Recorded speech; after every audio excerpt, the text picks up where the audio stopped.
You know, it's not often our sector shows up in an SNL parody. So you know when it does, we've really struck a chord on this topic, right? I'm Caliopy Glaros. This is From Exploitation to Empathy, How to Talk About Our Beneficiaries with Dignity and Truth. Welcome. I will share more about myself later, but for now, I actually want to let you know what you're in for today. You know, the first part of this talk is going to really center around understanding common examples and critiques of exploitation. My goal here is not to just give you a laundry list of here's what's bad, here's what not to do, here's what to do. My goal is to help really inform your thinking about the exploitative elements that show up in our communications. What's the rationale behind these critiques, right? So that you actually have an evaluative lens to apply to some of your own communications instead of just some do's and don'ts that might be either too vague, like portray people with dignity. Like, what does that even mean, right? Or too prescriptive, like always use these words, always use these terms, right? We want to be able to understand the approach. I will then cover a common pitfall that I see organizations really struggle with when they're trying to be more sensitive in their communications. And lastly, I'm going to share an approach to creating more empathic communications. This is going to be a little bit high level. We're at 30,000 feet, so it's not something that we can do in 30 minutes. It's your homework. But then I also promise that you will leave here today with some tools that you can actually begin using as soon as you go back to your desks later, right? So that is what we will be covering. You know, the way that we talk about our missions, especially when those missions really involve helping people in very difficult moments in their lives, has come under a lot of scrutiny in the past few decades. And I'm so honored and excited to live in a time when we are asking more complex questions about our fundraising communications. It used to just be, how much money are we raising? How effective are these communications in engagement, right? But now we're really thinking about how are people represented? Is the representation authentic? And could we be actually making some situations worse in the way that we talk about them to our donors? So we have a lot of breadth and depth that we're covering. I am committed to ending on time so that you can return to work. We won't be taking questions mid-talk. However, I will end on time so that we can take some questions at the end of this. And if it's still not enough information, you're welcome to connect with me after the program and talk to me that way. So I know you're all in the middle of eating, but we're actually going to start with a short activity. You have some Post-it notes and pens on the table. I want you to take a minute to think about an identity that you embody. It could be what we call a social identity, your gender, your race, your age, your nationality. It could be a personal identity, like your hobbies, your profession, an interest group. And with one Post-it note, I just want you to write that identity, you know, in one or two words like a label. You're going to put that note on the center of your chest. You are then going to think about a couple assumptions that are involved with that particular identity. They don't have to necessarily be positive or negative. They don't have to be stereotypes. But what are some assumptions people made about you as a person embodying that identity? You're going to write one assumption in just a couple words on one Post-it note, okay? You'll put it on one shoulder. That assumption should be one that, in your case, is actually true. People make that assumption about the group, and in your case, it happens to be true. On another Post-it note, you will think of an assumption that in your case is totally wrong, right? So if I'm a tall person, I'm going to put tall on the center of my chest. And one assumption about tall people is that we play basketball, okay? In my case, that's totally not true. Basketball player, it's totally not true.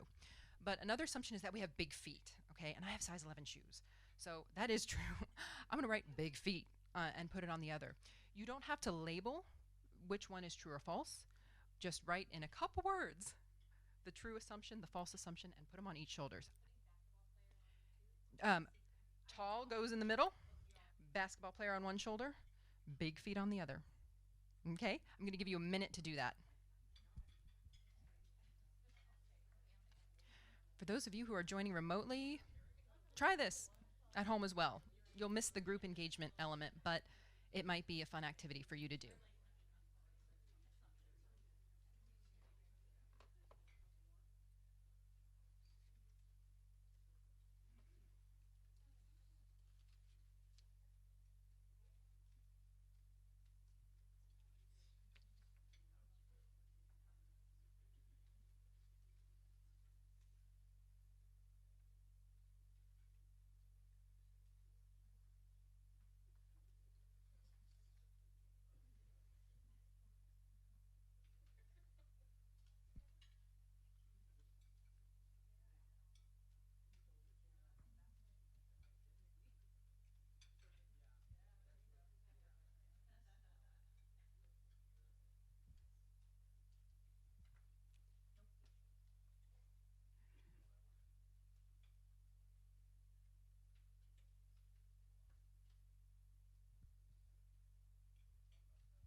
needs more time? 1 more minute? Okay.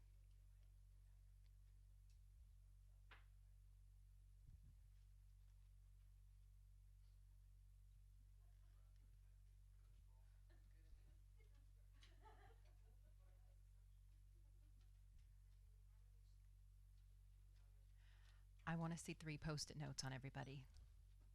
Are we just about there?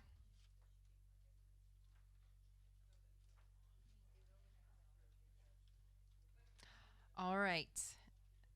Now, I want you to take 1 minute. It is going to be the longest minute out of your day. And in total silence without talking, I want you to just look around at the people at your table. You can move closer to each other. You can look closer, but you can't speak.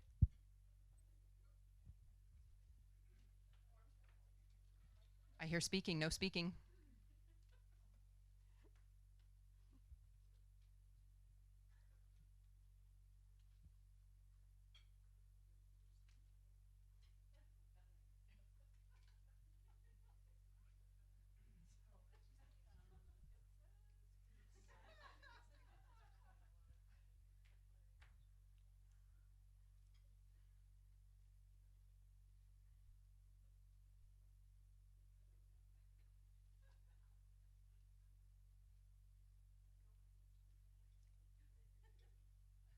No speaking, no speaking.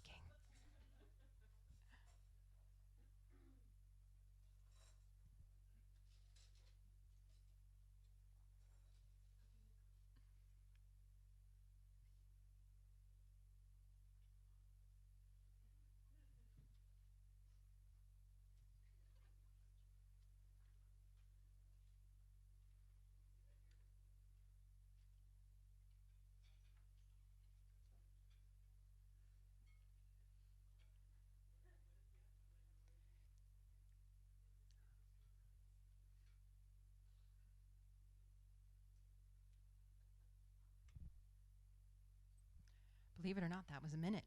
All right, now I want you to take 2 minutes to actually talk to each other at the table. I want you to talk about how this activity felt. What did it feel like to have your identity be put on display and be seen? And how did it feel to see other people's identities and assumptions on display? 2 minutes, talk to your neighbor.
One more minute.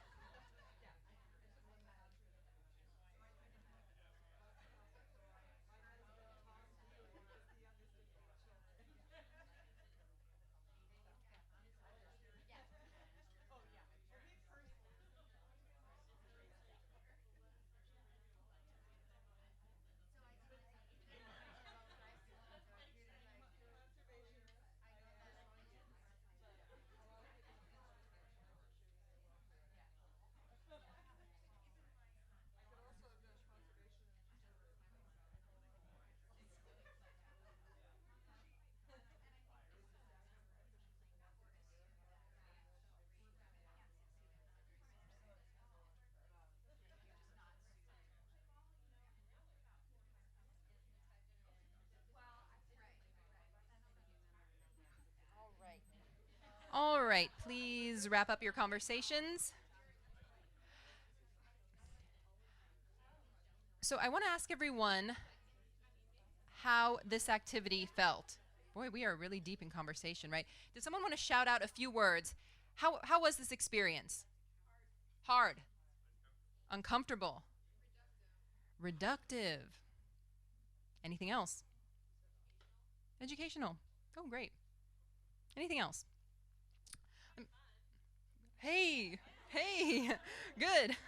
I want to ask raise your hand if you felt uncomfortable during the moment of silence. Yeah, uncomfortable. Oh, a few people. Yeah, great. How many of you were slightly worried that when people were looking at your post-it notes, they would perceive the wrong assumption as being accurate and vice versa? Yeah, a few people.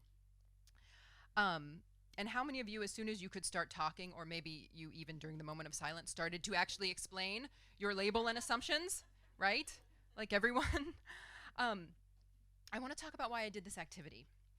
And for those of you who might have felt kind of vulnerable in these moments, depending on the identity that you chose, how loaded it was, how difficult the assumptions were with it, I want you to remember how this feels. When our clients are entrusting us with their stories, they really give up control. When we put our stories out there, we can't control the assumptions that our audiences have, the judgments that they're making. And our clients have no opportunity to be there like you did in this activity and to kind of explain themselves and to refute or validate some of those assumptions. And so I want to be really clear. In this talk, we are going to look at a few ways that we can enhance the empathy in our communications. We're going to look at some ways that we can mitigate some of the exploitation that is inherent in this work. But there is nothing we can do to eliminate the vulnerability and risk that is inherent in telling our stories, right? There's nothing we can do. No matter how thorough of a reporter you've been, no matter how much of your client's voice you've really tried to capture in the communication in their own words, this is very vulnerable and risky work. We can't get into the minds of our audiences and know what they're really thinking, how they're really perceiving that communication, what their reactions are going to be. So it's only with an understanding and an appreciation of that vulnerability and risk that we can even move forward at all. So I want to talk a little more about assumptions. Many of you, when you began working for your organizations, you might be helping a population that you had not worked with before. And maybe you had some assumptions about them before you began your work, but you got a lot of training, you engaged with that group of people, and you learned a lot. I want to remind you that your donors haven't had that training.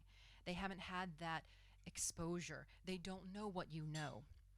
And many of us are also in organizations that have done some very deep work and have really invested a lot of time in examining the role that each of us have in inequitable systems. We are taking a look at our privilege, at our power, at our bias, things like that. Our Twitter followers have not had that training. Not all of them.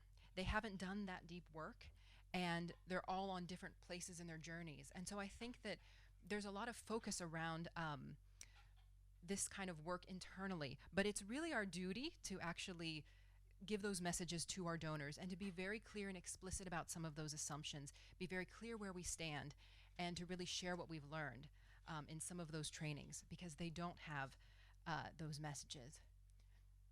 So again, we can't control the assumptions and beliefs of our audience. It's really our duty to educate them, and our messages have to be more than just respectful and accurate. They really have to be educational and transformational, right? So we're going to talk a little bit about exploitation now. Some of the main critiques, right?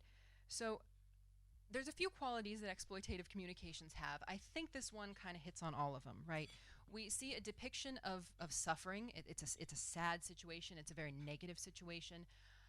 We also see the advertisement try to evoke guilt and pity, right? So pity for this child and his sad expression, he's starving, and guilt, right? We're not. It's time to share. We know that ads like this, to some degree, are effective in raising money. Otherwise, organizations wouldn't do them. But these are the types of communications that have really come under a lot of scrutiny in recent years. And people have begun asking, are guilt and pity really the emotions that we want people to feel when we're talking about the communities that we're serving? We want people to step up and to be engaged and to be passionate, but are they really motivated to do that when they come from a place of guilt and pity, right? I want to talk about the first critique of exploitation, which is that it creates or perpetuates what I'm calling inaccurate assumptions. We can call them stereotypes, but not all stereotypes are necessarily inaccurate assumptions, right? I think that the term inaccurate assumption is a bit more broad. And what I mean is, when we see images like this over and over again, right, we start to write a narrative about what kinds of people are victims, right? Who is a victim, and what is this victim capable of doing? What does the victim know? We start to see these images and only associate certain people with this kind of role of victimhood. We have this quote here about stereotypes that they're not untrue, but they're incomplete, right? They make one story become the only story. And with these kind of inaccurate assumptions, we also make inaccurate assumptions about the helpers, right? Helpers look a certain way. Helpers have a certain amount of information. Helpers have certain solutions. And this is also a little bit problematic, because when we have these visions in our minds about who is a victim and who is a helper, we don't think of asking certain people for solutions that may actually have solutions. So I think the main retort that I want to give to this, because some of the arguments, right, we make a case that these communications are stereotypical, they're playing to these tropes, we shouldn't show things like this, but the argument against them is pretty strong, right? We're committed to showing the reality of the situation. We don't shy away from issues vulnerable children around the world face, right? So this is something I hear from a lot of organizations.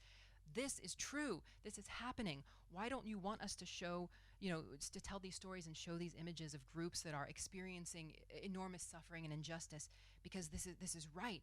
We owe it to the world to show them what's really happening.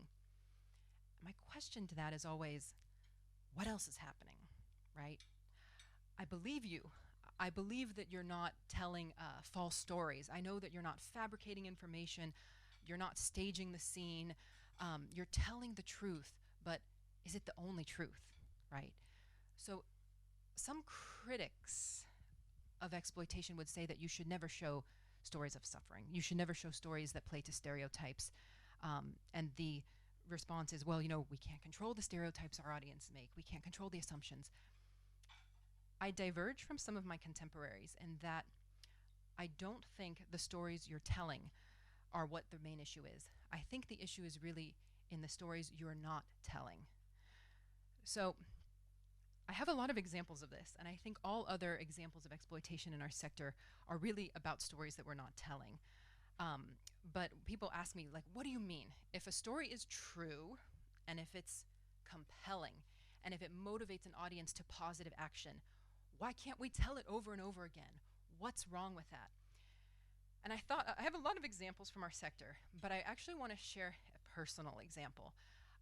This is an example from my life of a story that was true, that was compelling, that motivated people to positive action. It was told over and over again, and great suffering and injustice and tragedy occurred as a result.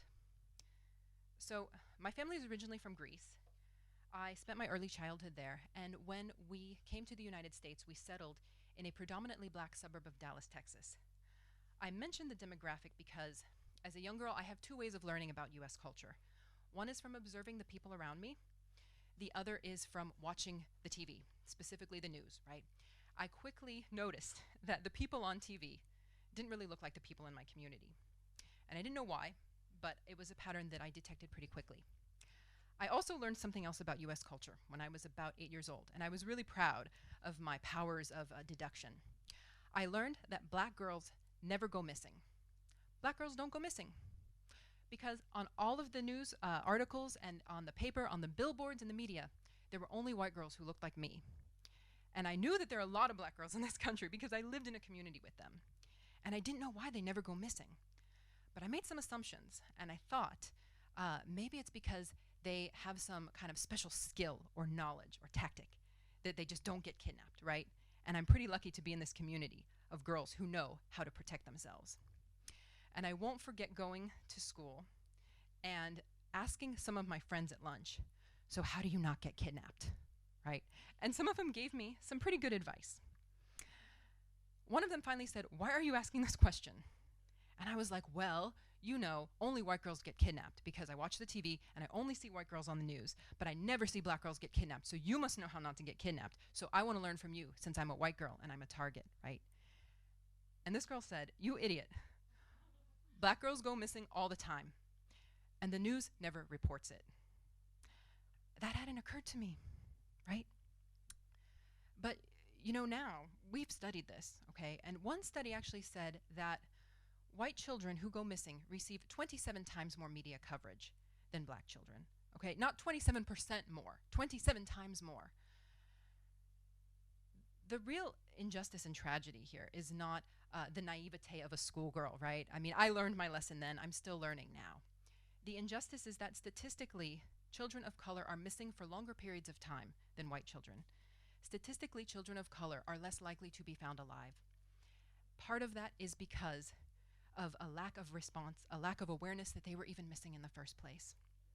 And this is an example. Like I said, the news didn't lie to me. They told the truth. These girls went missing, right? These white girls, they really were missing. And the story was very compelling. Many people were moved to positive action to search for them, to raise money for searches, right?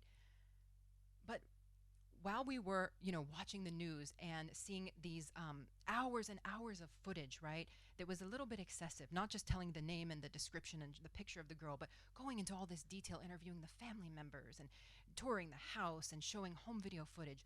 While we were watching all that home video footage, children of color were going missing and were dying, and we didn't even know about it, okay? That's a personal example, right? What stories are you not telling? The next example I have, I told you it's not from our sector, but the rest of the critiques of exploitation I'm going to give are actually going to be from our sector, and they have to do with these kinds of missing stories, right? Another critique is that exploitation simplifies or hides the real issue, right? We're not talking about systemic issues. I think so often in our work, we're actually, you know, really solving problems that we didn't create, right? We're really treating symptoms instead of the root causes, the diseases. We saw the ad before. He's starving, we're not. But why is he starving in the first place? We need to talk about money, raising money for a shelter, right, for women who've experienced domestic violence. But that's not the real disease, right? The disease is that domestic violence occurs. You know, the disease is that it's so pervasive and that so many people disbelieve those who've experienced domestic violence, and that we have this kind of very difficult system of justice that doesn't help people who've experienced domestic violence. That's the real issue, right? Not that we don't have money for a shelter. I think we have a duty to talk about kind of these systemic issues, and I sometimes see organizations kind of shy away from them. And I think one reason is that we're really afraid of blaming someone, blaming a group of people or blaming an institution, because we need their support and we need them as allies, right? So we're afraid of blaming them. And I just feel like, I don't know if that fear really justifies staying silent, because the longer we stay silent on some of these systemic issues, the worse that they're getting, right? And the harder it is to do our work. I'm gonna give you another example. It's actually, it's from our sector. But what I wanna say is, I think there's a way that we can talk about the issues that isn't blaming, and it's asking the question, what would solve the problem besides more money, right? So not just more money for a shelter, but how can we actually reduce the number of people that are experiencing intimate partner violence, right? That's me. So it's not a flattering photo, okay? And it might look actually like it was taken when I went from like a sitting to standing position, kind of like mid-movement. This is actually me standing up. This is how I looked all the time. I'm about 12 years old in this photo. When I was 10 years old, I was diagnosed with scoliosis, and it was very severe. It got to the point where at the age of 13, about a year after this picture was taken, I did have to undergo a very extensive surgery and rehabilitation that cost $150,000, none of which I paid for, thanks to the generosity of donors who support a children's hospital in Dallas, Texas. And because of my surgery, you know, I can actually stand up straight. At this point, my spine was crushing my lung, in my left lung, to my ribs. And you can see my leg is bent because my hips were out of alignment. One leg was longer than the other. At a certain point, I did have to wear a special heel just so that I could walk. Thanks to this surgery, I now can live in a more typical body, and I'm very grateful. Here's what wasn't in my story. At this time, my father was a cook, my mother was a waitress, and we didn't have health insurance, okay? The reason that my scoliosis progressed to such a bad level is because we couldn't intervene sooner. There were no clinics that wanted to treat me and my uninsured parents, okay? We went to the Scottish Rite Hospital. We got this very extensive treatment that was free and that was fabulous. But what living a normal life meant after that is that for the next 13 years, I was denied insurance from every major company because of my pre-existing condition. And even when I had to have insurance, like through the college, they found very creative ways to deny coverage for things like flu medicine and link it back to my scoliosis. Okay, my situation didn't change until the law changed in 2014. All right, that's not the hospital's fault, right? It's not their job to give me health insurance. That's not what they do, right? But if you're really committed to health and healing, how can you do that in such a broken system? And I wonder, when you tell my story in a campaign, how many of your donors, of your supporters, owned businesses like the ones my parents worked for that don't provide their employees with health insurance? We don't have to blame them, but the way I look at it as, we're giving people an opportunity to contribute to the cause that they're passionate about in a way besides giving money. I wonder if even, one donor, if they could have read that in my story and thought twice and thought, I wonder if we should, offer more extensive health insurance to our employees, or, boy, I didn't know that there was a pre-existing condition clause in most insurance companies. We should really fight that. If even one of them attempted to do something like that, I think that's winning, right? That's winning. And so I have to ask, what would solve the problem besides more money? The next critique of exploitation is that it portrays a dishonest path to change, right? We saw the video earlier, and you'll see this message echoed again here, right? You can feed this hungry child for 6 cents, just 6 cents, okay? We know it costs a lot more than 6 cents to feed anyone. We know that a lot of donors actually have to give this amount of money in order for us to even be able to implement our programs and our $500,000 budgets. But I understand why these messages come out there, because we want to make the barrier to giving low, right? We want to welcome anyone to be able to give at all levels, and we want them to feel like their contribution is meaningful, because if they see our $500,000 budget, they're not going to think their $20 makes any difference, right? But these kind of communications really come back to bite us, don't they? What is your salary divided by 6 cents? How many children could I feed for the price of your position? Are you really worth that, right? These kinds of messages, I think, feed into some pretty harmful beliefs in our sector, right? Restricted giving, restricted funding, okay, where they won't cover administrative costs or fundraising costs. The overhead myth, where we have to keep our overhead really, really, really low. We're partially responsible for this. We feed that mentality with communications like this. So I want to ask, what role do you have in shaping your donors' expectations? The expectations of your organization, the expectations of the issue, the expectations of change, right? What role do you have? The next critique of exploitation is that it creates an unhealthy self-image. So when we show these sad photos of a certain group over and over again, it's not just our donors that are looking at those images, right? People in that group are seeing them too. We're in a very connected place now. It's not just our campaign letters that are going out in hard copy to certain populations. Everything is on the internet, right? And that's partially why this topic is exploding now, and why SNL has a parody, because finally people in the groups that we're talking about are seeing some of our communications. How many of you have seen this study, right? Or seen this information? The sad child photo raises 50% more than the happy child or neutral child. How many of you heard something like that? Raise your hand, please. Yeah, a lot of us, right? There's a lot of studies that have looked at this. I'm going to debunk one of them. The most common one, it's from the American Marketing Association. This was published in 2009. The study involved 151 college students. The average age was 21 years old. I'm willing to believe that's a little bit different than maybe your donor population. They were given $10 to show up and fill out a questionnaire.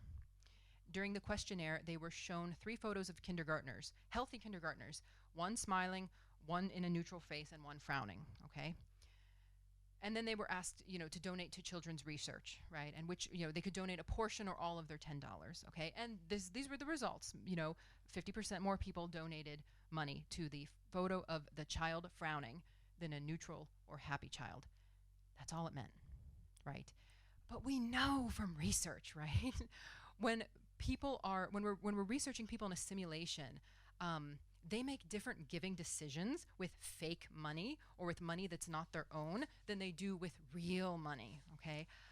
I think we are giving too much weight to this study, especially when we think about how positive stories save lives, right? So I've talked about the stories that are missing, that are a bit negative, right? The children of color who go missing that never got reported. My story about health insurance, never making it into a campaign. We talk about those sad stories that are missing, but there's also a lot of positive stories that are missing.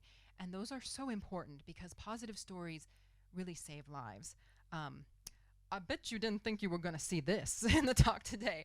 So, this is a photograph of Daphne, and she is an educator for contraception. She is a person who is portrayed in a video called "Love a Positive Life." The positive life not just refers to her outlook on life; it refers also to the fact that she is HIV positive. And there's so many sad things we can say about people who are HIV positive. I do believe those stories need to be told. I also believe that we need to hear Daphne's story as well, right? And she's so, happy and enthusiastic. It's a really long video, so I can't play it for you. But here she's shown, she goes around and actually trains people on how to use condoms, right, to prevent HIV from spreading. When I hear some people talk about the need to have more positive stories in our communications, it's kind of like, oh, well, we want to find the silver lining, or like we want to, look at the good qualities of the group. It still sounds a little patronizing. And I think that's not the reason why we want to have positive stories. Positive stories actually save lives. Positive stories are not about trying to find the bright side of the current situation. It's about showing what's possible for the future, right? Because, people who, I have a story about my own life about this that I could have shared. When we're in certain situations that are really difficult, when we're in really difficult moments of our lives, it's hard to want to carry on and to want to improve our life conditions and to want to thrive and take responsibility and ownership for our experiences if all that awaits us is hardship and discrimination and stigma, right? I think the for-profit sector, does a really crappy job of showing us role models. We all need role models, and we need role models who embody our identities and who have lived our experiences. And when we look at the TV and in magazines, the for-profit sector does this so bad, right? They don't tell us that we can have any kind of a body and any kind of experience and still live a happy life. They actually send the opposite message. They tell us if we don't look a certain way, if we don't have certain means, there's no path to happiness, right? So I think it's our sector's responsibility to give us role models that embody our life experiences and that embody our identities and show us that a happy life is really possible, because the for-profit sector isn't doing a good job of that. So my question, just like you have a role in shaping your donors' expectations, what role do you have in shaping your clients' expectations? The expectations of how they're going to engage with your organization, how they're going to be helped. What kind of life and future do they have to look forward to? Because I'm telling you, if it's not a good one, nobody wants to take the initiative to improve themselves if they don't feel like a better future is possible. The last critique of exploitation that we'll hear is that it traumatizes, re-traumatizes, and further marginalizes people. So if you picked kind of a loaded identity and you felt a little bit vulnerable and uncomfortable in the activity, right? This is what we're talking about. So often the people that we're helping have experienced some trauma. They are on the margins of society. They've experienced discrimination. And the act of telling their stories can harm them. So one of the responses I hear is, well, that's why we have to get consent. If we get consent, if we get their permission, we can tell the story. What's the problem? They consented. They gave us permission. Okay, but what are they consenting to? Do they really understand all of the risks? Do they really know what is going to happen to them after they tell their story, how they're going to feel after that?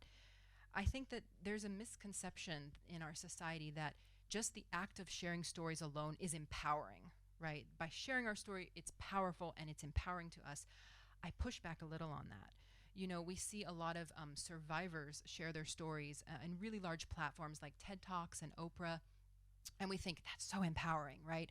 Don't our people want to have a voice and want to share their story that way? But often, so much time has passed between when the person had that traumatic experience and when they're going on Oprah sharing their story. And in those years in between, they've gotten a lot of help and support in their healing journeys, right? But we're on the front lines of those journeys. So someone will come to us, we might be the first person to actually hear their story spoken out loud. And then we want to turn around and say, gosh, that was so moving. Could you repeat that for some of our donors? Can we put that in the campaign letter? I don't know. I don't know if that's right. So I want to play for you Sophie Otiende speaking in the Tiny Spark podcast. So she works for an organization in Kenya that supports women who've experienced human trafficking. She herself is a survivor. That's the term she uses. She's a survivor of human trafficking. I want you to hear her talk about her experience in sharing her story, because she says, you know, there are some days she shares her story and it's fine, and some days where it triggers something that she hasn't dealt with, and it takes her like days to get over it. Her words are very powerful. Ooh, No one talks to survivors about the impact of telling your story, what it does to you, what it ultimately means. Because we tend to think that we live in an ideal world. When I tell my story, everyone will be moved with compassion. We all know that that's not true. I've spoken in public about my story, and I've gotten people abuse me. People tell me that I'm used goods. I've gotten so many things. I've gotten attention that is not okay. What are the systems we've put in place to protect survivors once they've told their stories? Or once they've told their stories, we completely forget that they exist and then move on to the next conference, to another survivor telling their story. gives you something to think about, right? How are your stories really impacting the people that you help? How are they really impacting them?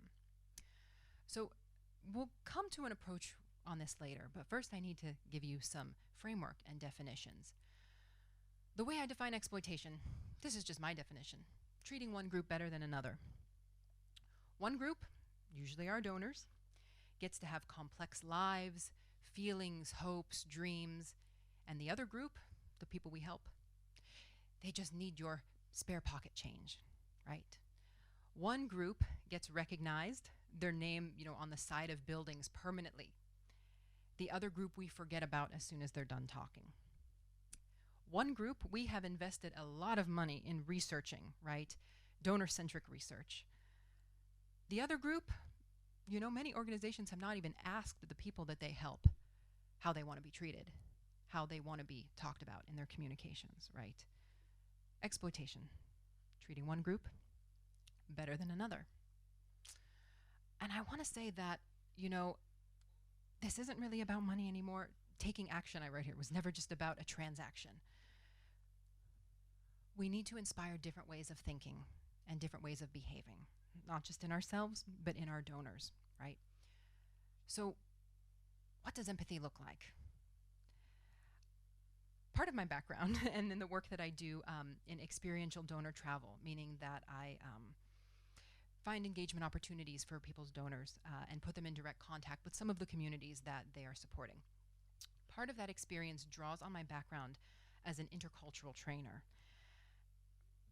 The definition of that is that I help people work more effectively across cultures. But in the intercultural field, we have a definition of empathy that is different than the one that you probably know. So I want to say you keep using this word, but I don't think you mean what I don't think it means what you think it means. This is just from Google Dictionary. There was a much longer one on Merriam-Webster. The ability to understand and share the feelings of another. When I see this sector talk about empathy, there's a big focus on feelings. Apparently, we're supposed to feel exactly what somebody else feels, and we're supposed to make our donors feel exactly what someone else feels. And my question is always, how do you know what someone else is feeling? Right? I mean, you can ask them and they can say, oh, I'm sad, but what does that even mean? You know, is someone else's sadness your sadness? And so, often I find that when we're feeling what another person feels, we're actually just projecting how we feel or how we think they would feel in a situation, right? When my grandmother passed away, I was sad. When your grandmother passed away, you were probably sad. But what happens when we encounter someone that has a totally different life experience, right? If I'm sitting across the table from someone whose entire family was murdered in a war, right? How am I supposed to feel what that person's feeling? More than likely, I'm just going to reach into my history and try to pull up some relatable experience. Like, well, my grandmother passed away and I was really sad. So maybe, like, if my whole family was murdered, it'd be like my grandmother passing away, but worse. You can see how it's kind of ridiculous, right? I've done two really ineffective things. One is I've completely reduced that person's experience to something that doesn't reflect the reality. The second thing I've done is I've made it all about me. Right? I was supposed to sit down and learn about you and really focus my attention on you and your experience and your trauma. But now I'm deep in thoughts of my history and my background and my trauma and my experience because I'm trying to pull something up from my history to try to relate to you. I'm not even thinking about you anymore. The thing is that empathy was never really about feeling. It was more about understanding, right? So the term that we use to talk about empathy in the intercultural field is actually in relation to its lesser cousin, sympathy. When most people think of sympathy, they think of pity. There's some kind of a looking down on somebody. But actually, it's a little bit more precise. Sympathy assumes similarity, okay? It assumes that you and I are similar. And so the way you feel in a situation is the way I would feel. And if I haven't experienced your situation, I just need to think about how I might feel. And that's probably what you're feeling because we're similar, right? But you can see we're really not. Empathy assumes difference, okay?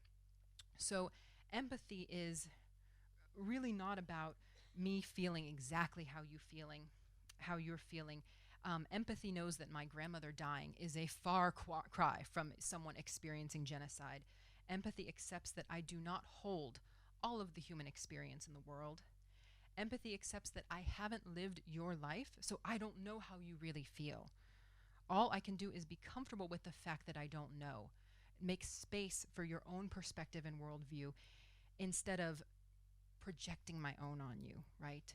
So we have this expression in our culture, which is walking a mile in someone else's shoes, right? But in order to do that, what do we have to do first? We have to take off our own shoes, right? It means that we have to abandon our own perspectives and worldviews and our own thoughts about our own experience, our own interpretations. We have to get rid of our shoes before we can actually put someone else's on. You can't put shoes over shoes, right? Empathy assumes difference. So it's really in using some of these definitions, exploitation being treating one group better than another. Sympathy, right? Assuming similarity, which this was really coined by Milton Bennett, sociologist Milton Bennett in 1979, when he explained how sympathy is similarity and empathy assumes difference. He coined what's called the platinum rule. Some of us might know it. The golden rule is treating others the way we want to be treated.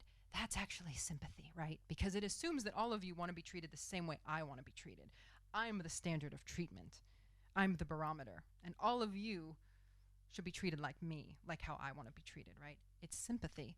Empathy is really about treating people the way they want to be treated. Okay, how does this come into play in our fundraising communications? You're going to get a handout on this continuum. I want to explain that it's a continuum. It doesn't mean we're all starting with exploitation and we end with empathy. You can move back and forth on it, right? And you can be in one space, in one situation, and then be in another space, in another situation. You're going to see a lot of examples of the way that exploitation, sympathy, and empathy occur in our sector, specifically in fundraising communications. I want to share with you just my favorite example for the time that we have. So, sympathy, treating others the way we want to be treated. Um, you know, when I talk to some organizations and some people and ask them, how do you know your communications are respectful? How do you know they're not offending people? This is a response I see, right? Well, I ask myself, would I be offended? You know, that is like the definition of sympathy. It's assuming what offends me would offend you, what doesn't offend me doesn't offend you. And sometimes it works. Here's what it looks like when it doesn't. I have a beautiful example from Robert Lupton's book, Toxic Charity. It's a perfect example. So Robert Lupton lives in a community in Atlanta. That community is predominantly black. And he's talking to his neighbor, Virgil, who's complaining about what happens when white volunteers show up. They clean up the neighborhood, they help build homes, they do various community projects there. And Virgil has something to say about that. Is anyone sitting close enough to read this? Do you want to read this? Do you know what it's like to have people look down on you like you're poor, like you need help? I know that they're just trying to be nice, but damn, they insult you and don't even know it. Like one lady mentioned to me and Tamara how clean our house was. I guess she thought it was a compliment. What she was really saying is, I'm surprised to see your house isn't infested with roaches and filled with trash like most black families. A couple people told me how smart and well behaved my kids were, surprised that they weren't dumb and rowdy like most inner city kids. I see through their words. I hear what they really think. Thank you so much. You can see how, because we have different life experiences, we receive information differently, we interpret it differently. This isn't even a hypothetical example because, like a week ago, my friend came over to my house and remarked on how clean it was and how well behaved my kid was. But, I've never embodied an identity that held an assumption that I live in a dirty house or that I have disruptive children. I've never embodied an identity, to my knowledge, that has that assumption, right? So I didn't interpret what she said in that way. Also, this was my friend, right? We're like equals, and I've been to her house and I've seen her kids. So I know that she means it as a compliment, and she's just trying to say, oh, my house wasn't as clean when my kids were so young, something like that, right? It's a self-effacing thing. All these white volunteers that have gone into this neighborhood, gone into these homes, right? How many of the people from Virgil's neighborhood do you think have visited the homes of the white volunteers? I don't think any of them have. It certainly doesn't sound like it. This isn't an equal relationship. This isn't trust, right? That's why you have one person saying something that they think is such a compliment and another one really feeling like it's not. So it really doesn't work to treat people the way that we want to be treated. So let's finally come back to empathy, okay? Because I did promise you an approach. It's a little bit high level, like I said. I thought a lot about how I want to send you back to your workplaces. And instead of just showing you a lot of like good examples and saying you need to emulate this, because what exactly are you emulating? I want to give you some action items. I think that in when you try to just emulate other organizations, you miss an important step in the process, right? And besides, all of your messages have to be really specific to the groups that you're helping, to your organizations, to your donors. And so I'm going to tell you some things to do. They're not going to be easy, sorry. The first thing I'm going to tell you is to fix your feedback process, your feedback channel, the process by which you get feedback from the communities you serve. We cannot treat people the way they want to be treated if we don't know how they want to be treated and if they're not really telling us how they want to be treated. Why am I telling you to fix your feedback process and not just get feedback, right? Because if you come to my house for dinner and I cook for you and then ask you how it was, you're not going to tell me it sucks, okay? And that's with no power dynamic. That's like us as equals, all right? Now, put a power dynamic in place. Your boss is asking you for feedback. A key foundation is asking your organization for feedback. You're going to tell them what they want to hear to preserve the relationship, to preserve funding, right? Just I talked to some organizations that say they got feedback. Oh, we did a focus group. Oh, we did a survey. I don't believe you. I don't believe it was really accurate. Um, I have a really long talk about feedback and how to fix your channel. I'm just going to give you three really quick tips. One is, don't just ask the people your organization is helping directly. Ask other people with overlapping identities. Ask other people in that community what they think about some of your communications, people that you are not serving, okay? You want to see what ideas are rising to the surface. And if you only ask the people that you're directly helping, they might not be as truthful with you as other people that also embody those identities, right? So you're going to get a range of feedback that way. Number two, ask for an opinion or idea for something you haven't done yet, not just work that you've already done. Not just, hey, how do you feel about this? Was it good? Yes or no? Ask more open-ended questions. What would you like to see? Right? Or multiple choice questions. Which do you prefer? That's going to give you more information than is this respectful, yes or no. Lastly, examine how you procure feedback. I can't say anything definitively about this. You know, some cultures are more honest with total strangers because there's no relationship and they don't care what you think. Other cultures are more authentic with people that they know and trust, with people that look like them, that embody their identities. Think about the group that you are helping. Think who would be appropriate to solicit this feedback, right? The second thing is, oh, there's my thing. How are your stories impacting the people you help? Challenge or question assumptions really directly.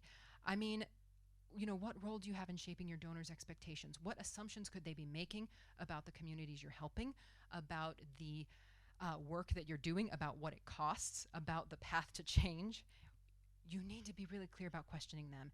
And I know it's a big thing. We could make 25 assumptions, right? Think about two or three and infuse those into your communications plan, right? It doesn't have to be all at once. Make it consistent. Be a voice in helping change the way people think and behave. The next one is stay committed to changing beliefs and behaviors, like I said. So this is different than number two. Number two, challenging assumptions, has to do with the stories that we're telling, okay? Changing beliefs and behaviors has to do with the solutions, all right? There are more ways that people can help solve the problem besides money. So think of a few, two or three. I want to see them like in your communications plan. And anytime you're not asking for money, what messages could you be putting out there that are changing beliefs and behaviors? Two or three things a year is all you need. Okay, strive for diverse and dynamic representation.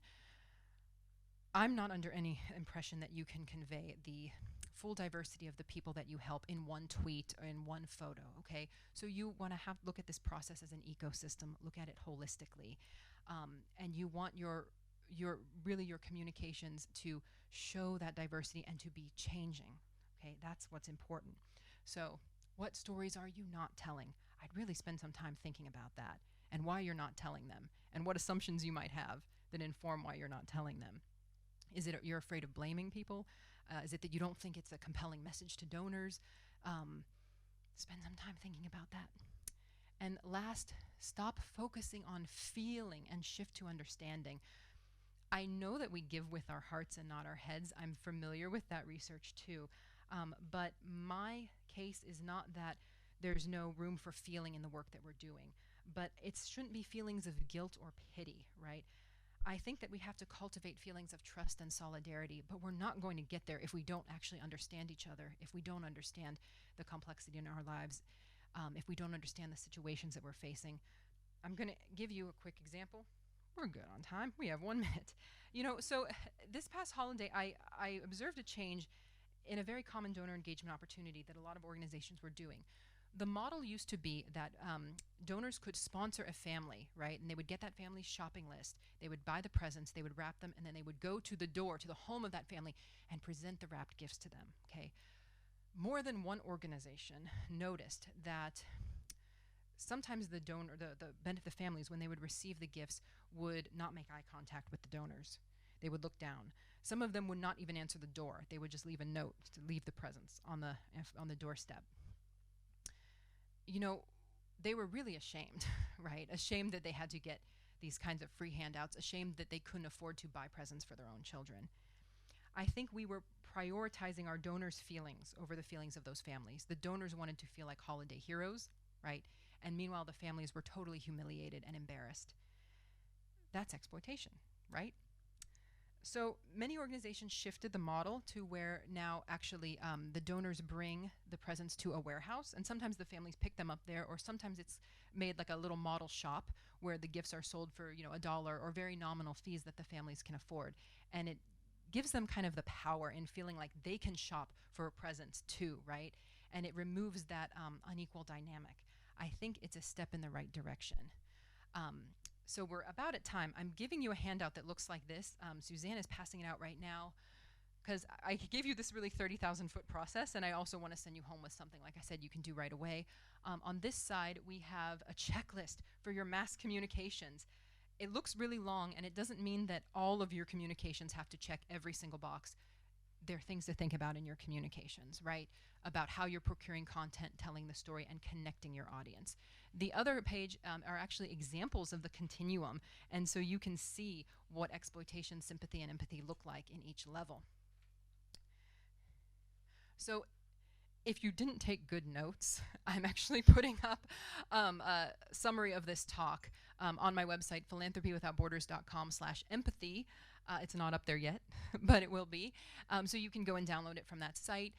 If you want to talk to me in more depth than you're able to in this 1 second after we finish the talk, you can schedule a time at bit.do/Caliopy. That's my name. I also have my contact information up here. I want to end with this very briefly. So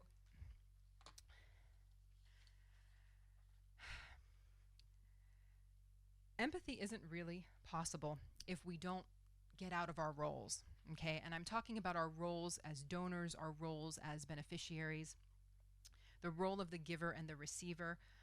So I hear from people that talk about that they understand hunger because they volunteer in a soup kitchen, but you're still only in one role. You're always the giver. You're always giving the food, and the other people are always the receiver. They're always receiving the food. I think that we will never see each other as complete humans unless we step outside and engage each other out of our roles.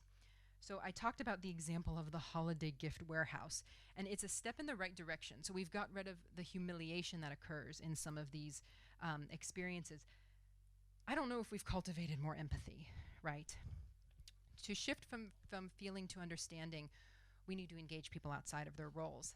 And so I wondered if this winter, if you were to have a holiday party, instead of just inviting staff and volunteers and donors, what if you invite some of those families that received presents, right? Food and drink, entertainment, transportation's provided. You'd have, children with childcare options there. Maybe there'd be a sponsor, maybe donors would buy tickets, but it's free for staff and volunteers and those families. Now, I know people do this. I go to galas and I see organizations are really proud when they have a beneficiary table, right? But they're still segregated. They're in a different table than donors, and the table's all the way in the back, because the sponsors get the nice seating up front, right? My dream is to be able to look out into a room and not know who is a donor and who is a beneficiary. That is my dream. As long as we continue to only engage each other in our prescribed roles, we will always look at donors and see money and solutions. We will always look at our communities and see only needs and problems. My dream is that we have an opportunity to discard our roles and just be party guests, right? No one is celebrating or recognizing anyone above anyone else. No one is here to highlight more of the challenges, right? The party is to celebrate us all. The generosity in all of us, the hard work in all of us, the courage and resilience we all have. That is what I want to see more of from this sector. Thank you so much.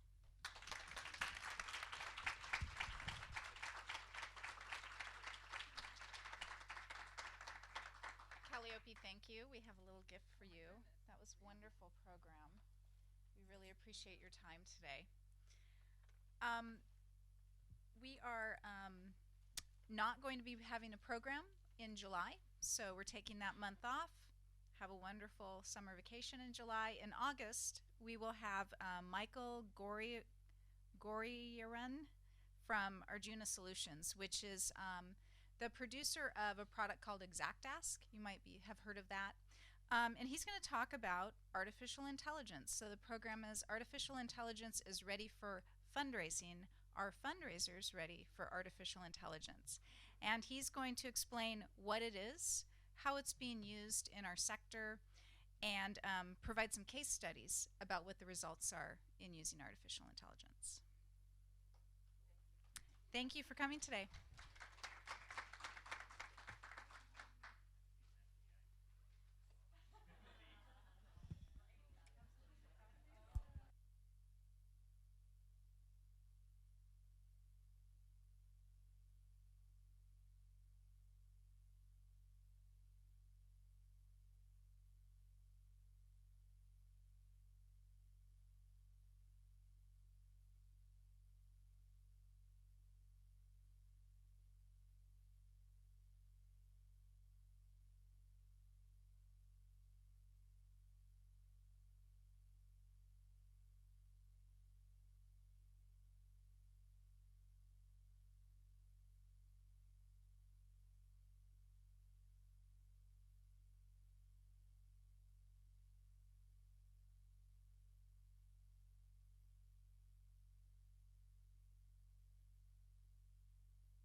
Around. Ooh, please fill out the feedback form. I so appreciate it.